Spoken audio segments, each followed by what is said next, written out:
chuột được ăn. Bạn con phải nghe chuột ba con phương có bố chuột ba.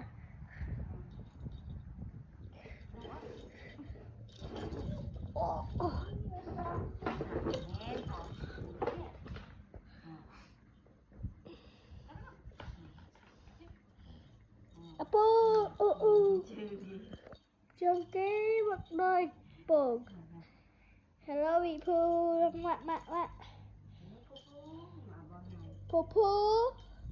Phu con trộn bao xa bê Phu một đợt cây Phu một đợt cây bê đây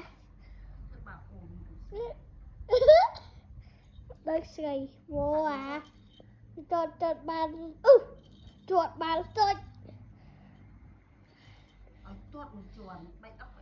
trộn bài địch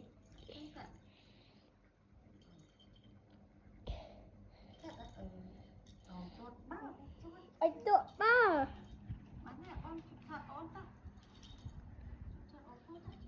ba mẹ Phu cặp bông cột ba môi trộn ba là tích cực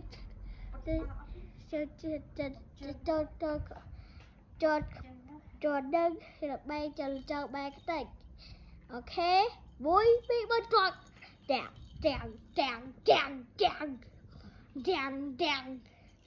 đàn vui bị bơi đàn